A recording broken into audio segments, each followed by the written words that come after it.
Servus, Glück auf und herzlich willkommen zu einer weiteren FC Bayern Spielanalyse und Benotung der Spieler. Leute, dritter Champions League Spieltag. 4:0 gegen Club Brügge oder FC Brügge, wie immer ihr möchtet. Locker flockig zu Hause gewonnen. Ich denke, so kann man es zusammenfassen. Kann einen ein bisschen Angst machen, aber die richtigen Prüfsteine kommen ja bald. Bevor wir erstmal zu dem Spiel reingehen, wie immer der Hinweis, wenn euch gefällt, was ihr seht, ja, lasst ein Abo da, damit unterstützt ihr einfach das, was ich hier so tue. Gut, ich habe es schon gesagt, 14:0, ähm, gefühlt locker flockig aus der Hüfte runtergespielt. Erste Halbzeit sehr engagiert, von Anfang an da gewesen. Das Spiel gar nicht erst irgendwelche Zweifel aufkommen lassen, von Minute 1 an waren wir da. Natürlich dann bedingt durch die frühen 2 Tore, in der 5. durch Lennart Kahl, der 14. Harry Kane. Da ja, wie soll der Gegner da noch aufkommen, wenn du aus 11 Pflichtspielsiegen in Folge kommst? Ja, dann hast du dieses gesunde Selbstvertrauen. Und wenn du dann 2:0 führst nach 15 Minuten, ich denke, dann läuft's von alleine, ja. Ähm, Grade zweite Halbzeit, denke ich, war es sehr gut, sehr kräfteschonend und erstmal Chapeau, erstmal Lob an die Südkurve, ja, Stimmung oder ans gesamte Stadion. Stimmung war sehr gut, auch zweite Halbzeit noch, wo es ja doch ein bisschen gemächlicher war, was völlig fein ist. Wir spielen Spiel auf Spiel die kommenden Wochen. Das ist alles gut, ja. Wenn du 3:0 führst zur Halbzeit, kannst du da auch mal 2, 3 Gänge rausnehmen. Ansonsten gibt es heute mal wieder nichts zu meckern, ne? Es gibt vielleicht den einen, anderthalb Spieler, die ein bisschen abgefallen sind, da kommen wir dann gleich zu. Dann gibt es die ein, 2, die vielleicht 'n Tacken besser waren wie der Rest, aber insgesamt war es eine sehr, sehr gute Leistung, eine sehr, sehr gute Mannschaftsleistung. Und ja, wir haben wieder nach der Pause sind wir wieder ein bisschen passiv rausgekommen. Das wäre vielleicht eine Geschichte, die man vielleicht kritisieren könnte, so die ersten 5, 6, 7, 8 Minuten. Ähm, Haben wir den Gegner nach meinem Geschmack, das Feld ein bisschen zu sehr überlassen, auch wenn es 13:0 steht. Aber das hat man dann ja auch relativ schnell wieder korrigiert und dann lief es wieder wie gewohnt. Ja, ich habe es schon gesagt, kann einen im Moment ein bisschen Angst machen, wie locker flockig das ausschaut. Ja, natürlich ist da harte Arbeit hinter. Ich denke mal, das sieht man auch immer an den Laufwerten und so weiter, ja. Aber nichtsdestotrotz, ja. Ich meine, Brügge musst du halt auch erstmal so im Griff haben. Ich habe es vorher gesagt, wir müssen die nicht irgendwie super stark reden, aber auch nicht super schwach. Ähm, Das sieht sehr gut aus. Ja, da gibt's gar nichts zu meckern. Nächstes Spiel ist in Gladbach. Ja, ist so ein Charakterspiel, würde ich sagen. Gladbach hat nichts zu verlieren, dann kommt Köln. Dann kommt Leverkusen, ja, und dann kommt, auswärts Paris, auswärts Union.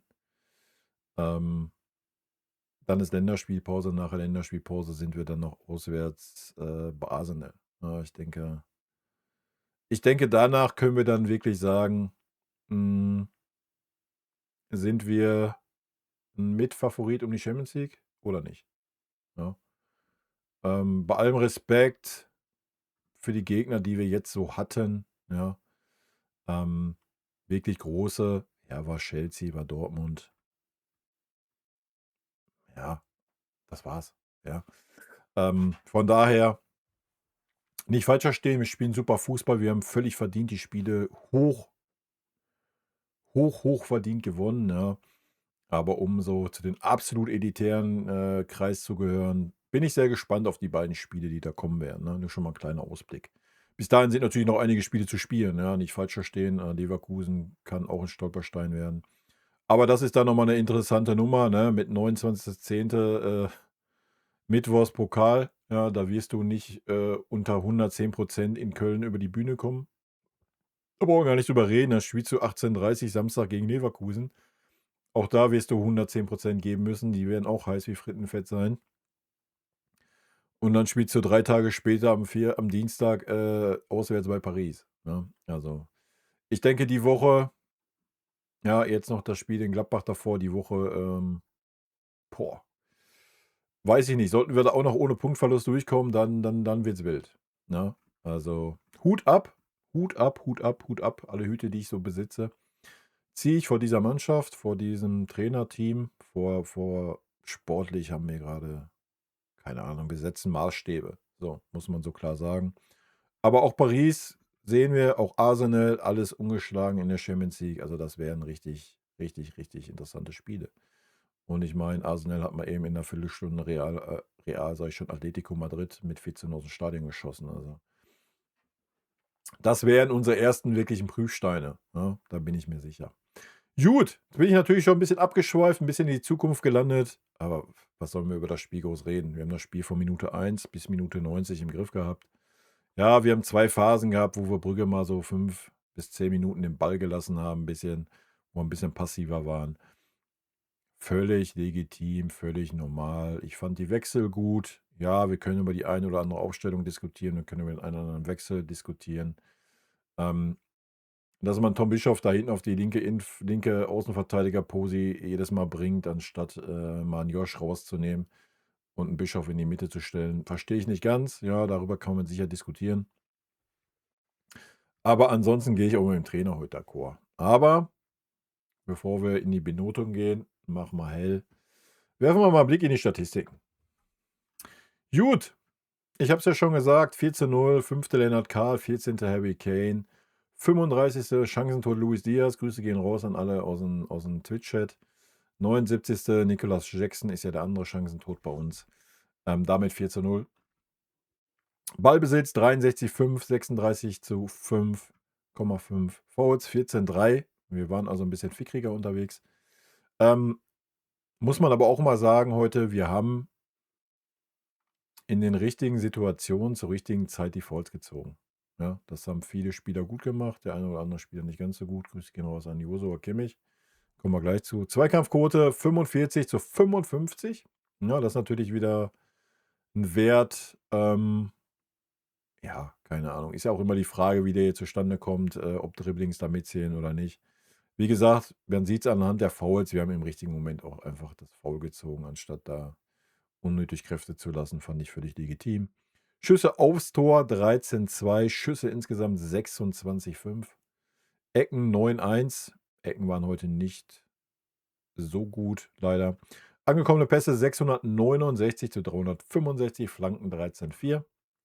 Schüsse insgesamt: Harry Kane 6, Diaz 4, Karl 3, Torschussvorlagen, Conny Leimer 2, Jonathan Tah 1. Ich überlege gerade, wo hat denn der Jonathan Tah die Vorlage gegeben? Conny Leimer gewonnene Zweikämpfe 4, Tah 4, Lennart Kahl 4, Ballkontakte 116, Pavlo 110, Kimmich, Conny Leimer 95. Ja, gefoult worden, wie immer, schenken wir uns schon. Und, ich denke, ihr könnt schon ablesen anhand der Statistiken, wer für mich Spieler des Spiels ist, oder? Ich denke. Also, fast in jeder Kategorie war Conny Leimer mit dabei und in fast jeder Kategorie war er vorne. Können wir schon mal vorwegnehmen, für mich ist Conny Leimer auf jeden Fall Spieler des Spiels. Gut, damit gehen wir rein zur Benotung. Vinny, ja, Vinny sehe ich heute bei der Note 2. Einfach, weil ich den einen oder anderen 'n bisschen anders aufgestellt hätte, aber es war völlig legitim, wie er aufgestellt hat, die Auswechslung. Ich hätte mir gewünscht, dass man in der Halbzeit schon reagiert beim Stand von 3:0. Denke ich, hätte man dem einen oder anderen Spieler auch schon zur Hälfte mal die Pause gönnen können, ne, dass er sich gar nicht noch mal rausbewegen muss, meine Meinung. Das wäre mit Sicherheit nicht verkehrt gewesen, wenn ich so an Harry Kane oder auch an Luis Diaz denke. Oder auch an Joshua Kimmich zum Beispiel. Ähm, fand ich 'n bisschen schade, dass man die Chance vertan hat und da vielleicht auch den einen oder anderen Spieler noch mal 'n bisschen mehr Spielzeit gegeben hätte. Ja, von daher aus von meiner Seite nur, was heißt nur, ihr wisst, nur in Anführungsstrichen Note 2 für Vinny Kompany. Gut. Weiter geht's mit Manuel Neuer. Manuel Neuer hat mir heute gut gefallen. Ja, hatte 2 Schüsse aufs Tor. Ansonsten, ja, sein eines Dribbling und dann dieser überhastete Pass so, das war nicht ganz so gut. Da gehe ich mit. Aber ansonsten, war's ordentlich, hat gut mitgespielt, hat, war immer aufmerksam, hat mir ein bisschen besser gefallen wie die letzten Spiele. Von daher von meiner Seite eine 2,5. Gut, ja, da sind wir schon angekommen bei Conny Leimer, Spieler des Spiels von meiner Seite. Von meiner Seite gibt es eine Note 1. Da brauche ich gar nicht viel rumdiskutieren. Conny Leimer heute Spieler des Spiels. Conny war von Halbzeit 1 auf Halbzeit 2 die Maschine, die er ist. Ja. Geackert, gerackert, immer vorne mit eingeschalten, 2 Tore vorbereitet. Ihm das Tor selber blieb ihm vergönnt. Ja, hat er natürlich ein bisschen Pech gehabt, sonst hätte er keine 2 Vorlagen gehabt. Das Tor, was Jackson gemacht hat. Aber Conny Leimer war der Aktivposten. Ja, ob er jetzt auf der linken Seite war oder danach auf der rechten Seite. Sehr, sehr stark, unermüdlich. Auch dann die Zweikämpfe, wenn ich mich daran erinnere, wo wir den Konter kriegen, wo dann Lennart Kahl der letzte Mann ist gegen den gegnerischen Stürmer, wo dann Conny Leimer noch von hinten kommt und einfach den Körper reinstellt und den Ball abläuft. Ja, Conny Leimer, sehr, sehr stark heute. Ja, hatte ein, zweimal so die Flanke nicht verhindern können von seiner Seite, das ist richtig, aber im Großen und Ganzen von meiner Seite aus 'n oder 1. Gut, dann kommen wir zu unserem Innenverteidiger-Pärchen. Das war heute, ja, sehr präsent, wie immer. Gegnerischen Stürmer komplett im Griff gehabt. Da war gar nichts irgendwie, dass da ansatzweise irgendwelche Zweifel aufkamen.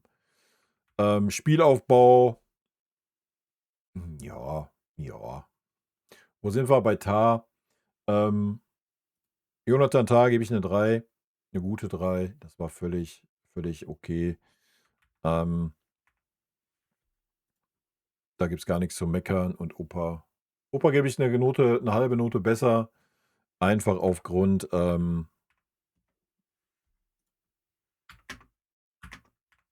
mein Gott, mein Programm zickt mal rum. Einfach aufgrund dessen, dass er versucht hat, noch den Lucio zu machen und auch noch ein Tor zu erzielen, ja.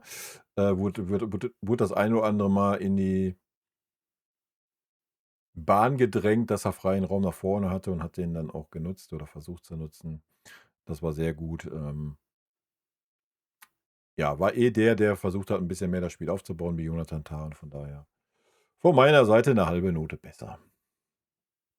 Gut, damit kommen wir auch schon zum schlechtesten Spieler auf dem Platz von unserer Mannschaft und das ist natürlich Rafa Guerreiro. Wo ist er? Ich finde ihn schon gar nicht mehr. Ist einfach so, what the hell? Er hat sich automatisch gelöscht von meinem Steam. Da ist er. Wilde Nummer. Rafa war gar nichts heute mal wieder. Ja, aber als Außenverteidiger, ob rechts oder links. Ich denke, Kompany hat sich gedacht, komm, ich stelle ihn nochmal nach rechts, weil er in der letzten Saison auf rechts die besseren Spiele gemacht hat als Außenverteidiger und weil die Combo Leimer Diaz einfach grandios harmoniert. Ja, also Rafa Guerreiro sollte da im Winter ein Angebot kommen. Hovi, sorry. Ja, das hat kein Bayern-Niveau. Ja. Auch die Rückwärtsbewegung dann, wenn er da mal vorne war, wenn er sich mal mit eingeschalten hat, war er super blass. Und die Rückwärtsbewegung war dann auch eher so, ja, Lust habe ich jetzt auch nicht so richtig. Ja. Also, von meiner Seite gibt es eine Note 4,5. Ja. Ja, einfach, weil wenn ich anderen Spielern eine 3 gebe und ihm jetzt nur eine 4, ist der Unterschied viel zu klein. Ja, kann froh sein, dass er keine 5 gekriegt hat. Hat halt keinen groben Schnitzer drin gehabt, konnte auch 2, 3 Flanken, die immer kamen dann, konnte er nicht verteidigen, aber wie auch, wie gesagt, die Leistung war eine Frechheit. Anders kann ich es gar nicht ausdrücken eigentlich. Gut. Damit kommen wir zum zweitbesten Spieler meiner Meinung nach auf dem Feld. Das war Alexander Pavlovic heute. Ja, sehr, sehr starkes Spiel. Hat mir richtig, richtig gut gefallen. Glatte 2 von meiner Seite. Ja, hat auch wieder quer nach hinten, aber heute war die Mischung gut. Ja, heute war es so 50%, ich gehe mal auf Sicherheit, aber auch 50%, ich spiele den Ball nach vorne, ich versuche das Spiel zu eröffnen. Ich nehme auch mal selber einen Schuss. Ja, hat er ein bisschen Pech gehabt dann an den Pfosten. Danach noch mal, wo er geblockt wurde. Ähm, ja, ich denke, man sieht, dass Pavlo im Moment von Spiel zu Spiel besser wird, ja. Das sieht sehr, sehr gut aus, gefällt mir gut, er ist auf 'n super Weg. Hier, hoffentlich bleibt er gesund, ja. Haben wir schon oft gehabt, dass er dann in dieser Phase wieder ist, in dieser Form ist. Und dann ist immer irgendwas passiert. Drücken die Daumen, dass es nicht so ist. Und ja, ich habe nichts zu meckern an Pavlo. Gut, kommen wir zu seinem kongenialen Partner Joshua Kimmich. Ähm, ja, Kimmich sehe ich heute eine Note schlechter wie Pavlo, aber nicht schlecht, Note 3. Warum nur eine 3? Ja, weil Kimmich wieder diese Standard-Kimmich-Dinger hatte, ja. Die Rückwärtsbewegung war wieder nicht gegeben. Ähm, so gar nicht, ja. Zum Glück ist da nicht so viel raus passiert, dass er auch wieder zwei dreimal wirklich wild umhergerannt ist. Ich denke, man sieht an Kimmich auch immer, wie stark er ist, wenn man sich seine Ecken anguckt. Ja, dann weiß man immer so ungefähr, welche Form Kimmich gerade hat. Die Ecken heute waren nicht gut. Ja, waren wirklich nicht gut. Ähm, Im Aufbauspiel, ja, hat er 2 3 gute Bälle gespielt, aber für das, was wir vom Josh erwarten, war es okay, aber auch nicht mehr, denke ich. Ja, also Pavlovic war für mich heute der auffälligere von den beiden und, das ist okay. Ja, wenn Josh sich dafür ein bisschen zurückhält, was er wieder teilweise ein bisschen getan hat, dann kann Pavlovic auch ein bisschen besser herausstechen, ja. Man sieht's immer schön so bis 10 Meter hinter der Mittellinie und so sind sie oft auf einer Höhe. Aber dann, je nachdem, wenn so 'n Guerrero hochschiebt oder sowas, dann lässt sich 'n Kimmich fallen und dann ist Pavlo so der Mann in der Mitte und das merkt man auch. Dann hat er mehr Freiraum und versucht nicht immer irgendwie den Ball über 3 Meter zu Josh zu spielen, sondern nimmt das Heft des anderen selber in die Hand. Und da kriegt er immer mehr Selbstvertrauen, ja? Und ich glaube, das ist auch bedingt dadurch, dass Josh sich 'n bisschen zurücknimmt und ich glaube, das ist dadurch bedingt, ähm, dass er selber merkt, dass nicht so die Kraft da ist, da irgendwie 90 Minuten durchzumarschieren, ja? Und dadurch so seine Leistung vielleicht 'n bisschen sehr schwanken. Und wenn er sich jetzt so 'n bisschen zurückhält, ja, nicht immer jeden Weg nach vorne durchrennt, kann er sich das 'n bisschen besser einteilen, dann sieht er insgesamt auch 'n bisschen besser aus. Ähm, und wie gesagt, wenn Pavlovic dann dafür das Heft des Handelns da 'n bisschen in die Hand nimmt, ist das gut. Wie gesagt, Kimmich war nicht schlecht heute, keine Frage, ja. Aber ja, ich denke, mit 'ner 3 ist der Kimmich, fair bewertet von meiner Seite. Gut, weiter geht's zu unserem Chancentod. Luis Diaz. Luis Diaz von mir heute auch 'ne glatte 2. Hat mir auch sehr, sehr gut gefallen, gerade in Kombination mit Conny Leimer, aber habe ich ja schon öfter gesagt, die linke Seite ist einfach eine Kampfschweinseite. Da wird geackert, gerackert, da wird sich gegenseitig abgefeiert. Ähm, und trotzdem war er noch so aktiv heute im Offensivspiel. Er hat das Tor gemacht, ja, aus 'ner Situation, wo du das Tor wahrscheinlich nicht so oft machst, ja. Ähm, hatte ansonsten noch ein 2 Halbchancen. Die eine hat der Torwart sehr, sehr gut gehalten. Ähm, ansonsten, wie gesagt, hat viel es ging heute auch viel über die linke Seite. Gerade in der ersten Halbzeit hat man diese rechte Seite ein bisschen vernachlässigt. Lag aber auch daran, dass so 'n Guerrero einfach, katastrophal war ich weiß nicht, ob der am Spiel nicht teilnehmen wollte oder was, keine Ahnung, ja. Dadurch war unsere linke Seite super dominant. Und ja, Luis Diaz für mich, 'n perfektes Spiel gemacht. Ja, was heißt perfekt? Perfekt wäre 'ne Note 1, dann hätte er noch 'ne Bude mehr gemacht, ähm, aber sehr, sehr stark.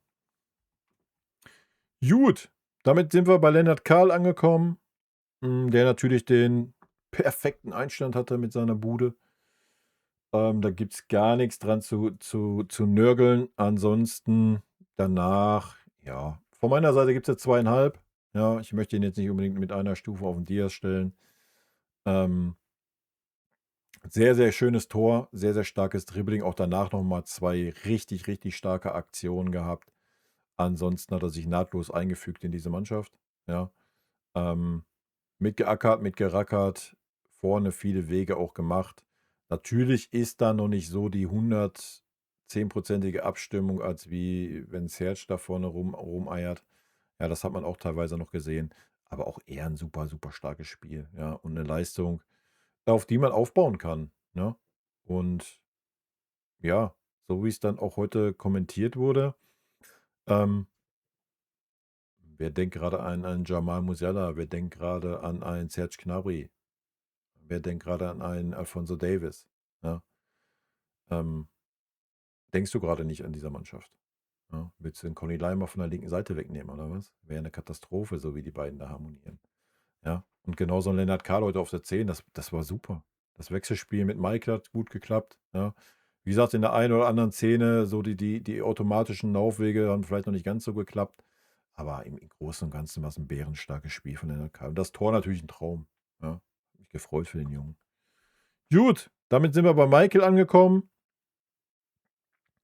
Wenn wir Michael an Michael-Ansprüchen bemessen, was wir natürlich tun, ja, die hat er natürlich selber so hoch geschraubt, war es heute nur 'ne 3.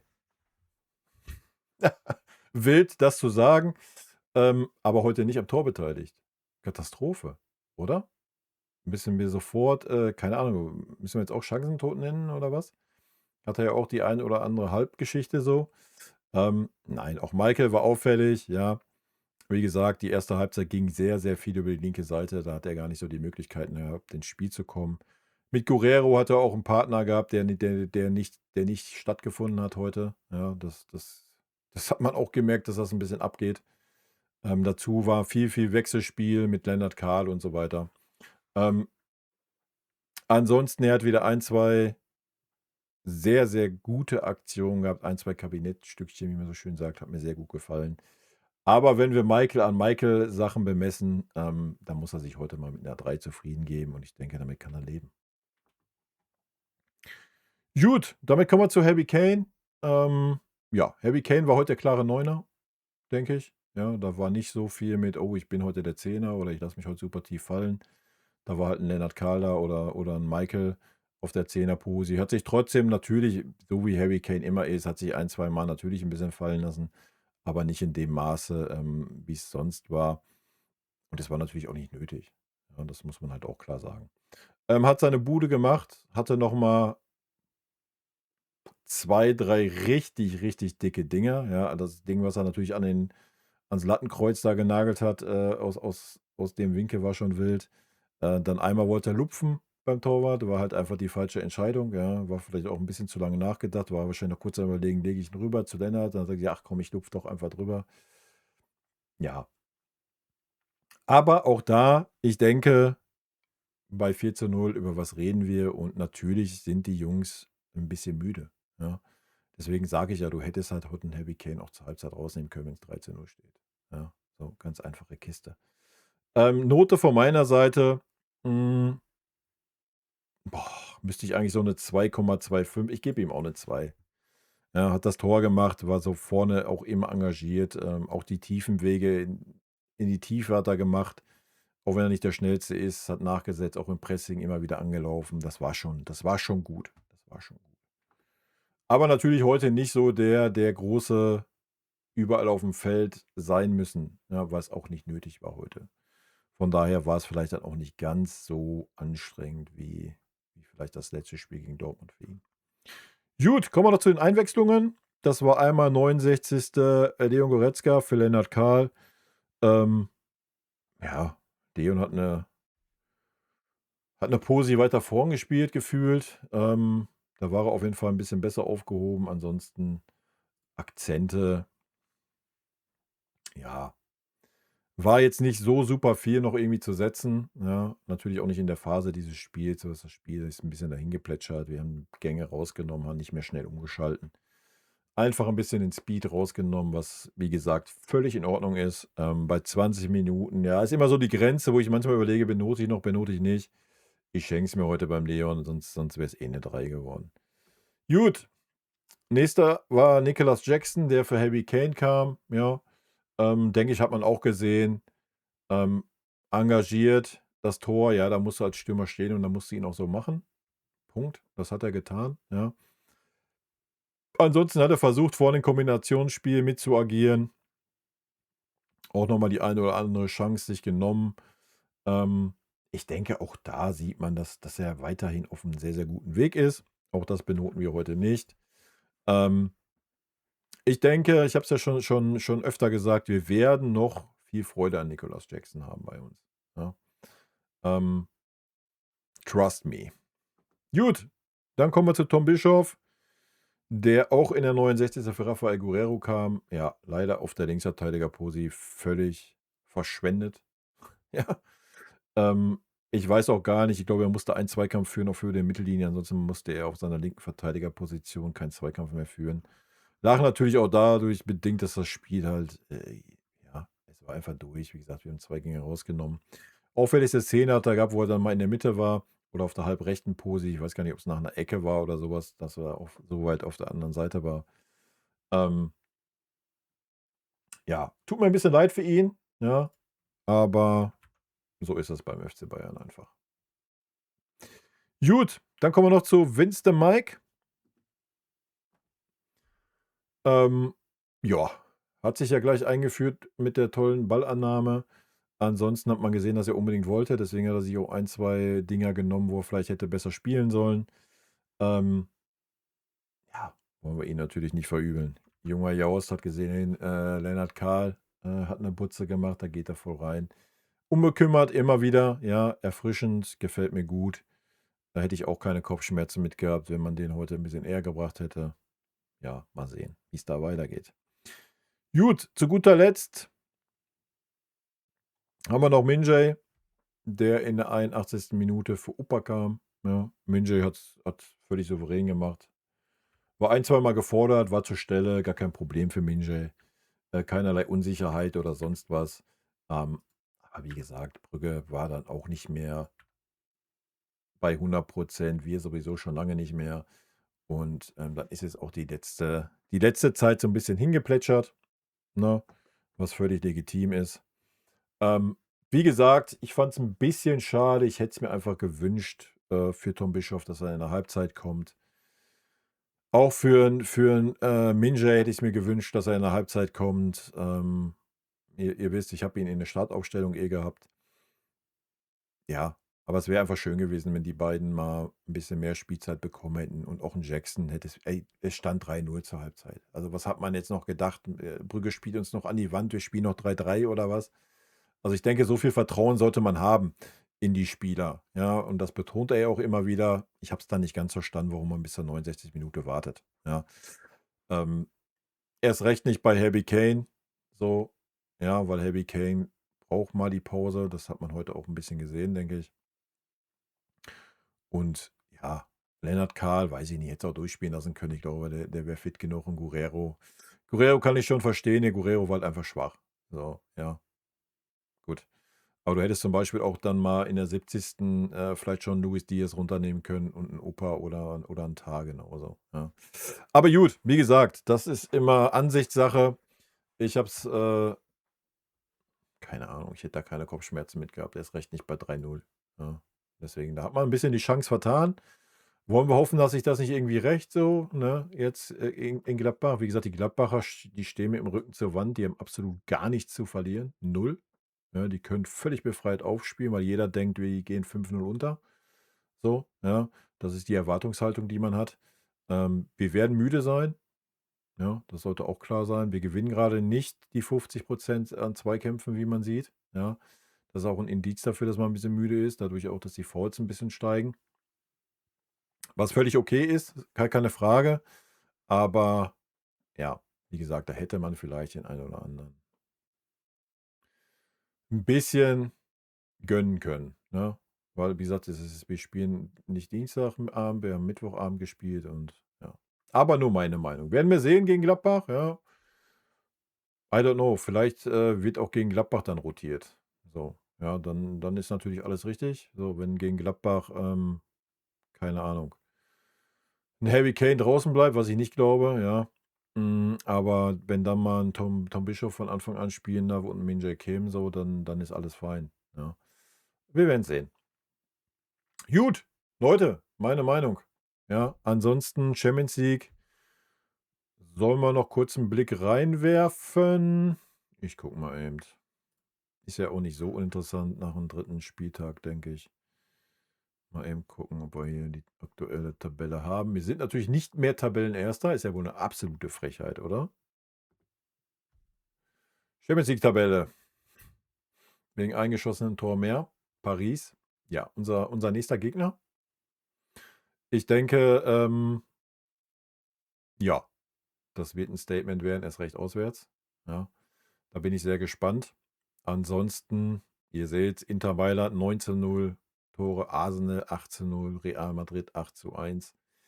Dann schon Dortmund mit 12:7, das ist natürlich wild. Man City und Newcastle United.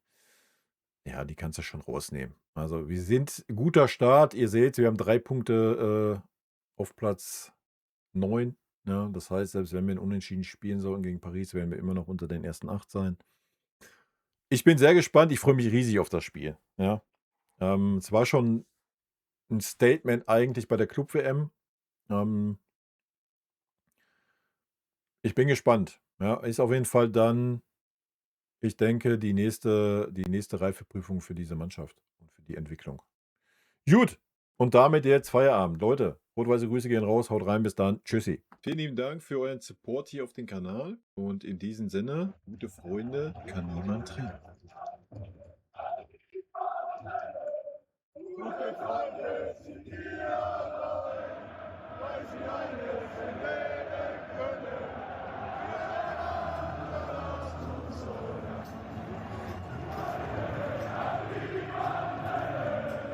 Gute Freunde sind wir allein.